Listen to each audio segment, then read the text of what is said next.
December 1 വിശുദ്ധ എലീജിയസ്. AD 590 ഫ്രാൻസിലെ ലിമോജസിനടുത്തുള്ള ചാപ്റ്റലാറ്റിൽ Roman മാതാപിതാക്കളുടെ മകനായി വിശുദ്ധ എലീജിയസ് ജനിച്ചു. ചെറുപ്പത്തിൽ തന്നെ മകന് അസാധാരണമായ കഴിവുണ്ടെന്ന് തിരിച്ചറിഞ്ഞ പിതാവ് അവനെ ലിമോജസിലെ തുളസിയുടെ മാസ്റ്ററായിരുന്ന പ്രശസ്ത സ്വർണ്ണപ്പണിക്കാരനായ ആബോയുടെ അടുത്തേക്ക് അയച്ചു. പിന്നീട് എലീജിയസ് ന്യൂസ്ട്രിയയിൽ ജോലിക്ക് പോയി. അവിടെ നിന്ന് ന്യൂസ്ട്രിയയിലെ രാജാവായ ക്ലോട്ടയർ രണ്ടാമനോട് അദ്ദേഹത്തെ ശുപാർശ ചെയ്തു. വിലയേറിയ കല്ലുകൾ കൊണ്ട് അലങ്കരിച്ച ഒരു സ്വർണ്ണ സിംഹാസനം നിർമ്മിക്കാൻ അദ്ദേഹത്തെ നിയോഗിച്ചു.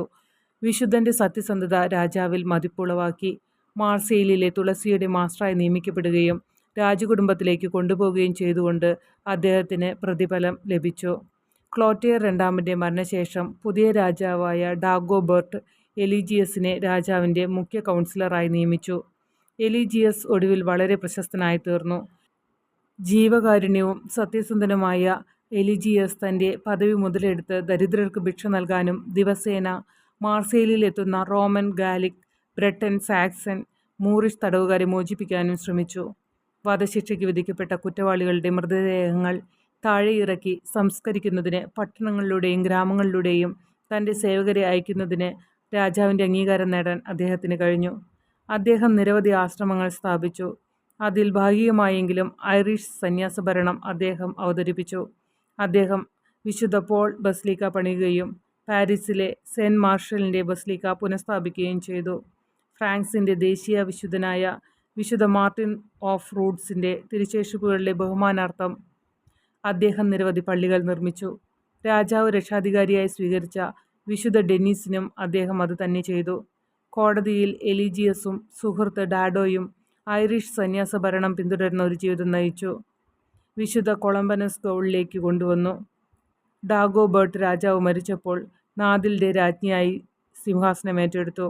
ഈ സമയത്ത് എലീജിയസും ഡാഡോയും കോടതി വിട്ട് പൗരോഹിത്യത്തിൽ പ്രവേശിച്ചു. 640 മെയ് 13 നോയോൺ ടൂർണയിലെ ബിഷപ്പായിരുന്ന അഗാരിയസ് മരിച്ചപ്പോൾ വൈദികരും ജനങ്ങളും ഏകകണ്ഠമായി എലീജിയസിനെ പിൻഗാമിയാക്കി. അദ്ദേഹത്തിൻ്റെ രൂപതയിൽ ഭൂരിഭാഗവും പുറംജാതിയരായതിനാൽ എലീജിയസ് ഫ്ലെമിങ്സ്, ആൻറ്റിയപ്പിയൻസ്, ഫ്രീസിയൻസ്, സൂവി, തീരത്തെ ബാർബറിയൻ ഗോത്രങ്ങൾ എന്നിവരുടെ മതപരിവർത്തനം ഏറ്റെടുത്തു.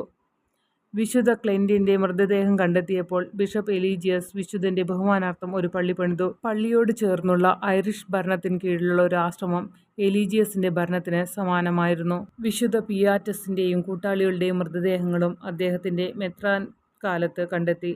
കൂടാതെ 650 AD മരിച്ച ഐറിഷ് മിഷണറിയായിരുന്ന വിശുദ്ധ ഫർസിയുടെ അവശിഷ്ടങ്ങളും. വിശുദ്ധൻ 660 ഡിസംബർ 1 മരിക്കുകയും നോയോണിൽ സംസ്കരിക്കപ്പെടുകയും ചെയ്തു. സ്വർണ്ണപ്പണിക്കാർ, ലോഹത്തൊഴിലാളികൾ എന്നിവരുടെ രക്ഷാധികാരിയാണ്. ടാക്സി ഡ്രൈവർമാരുടെയും രക്ഷാധികാരിയാണ്.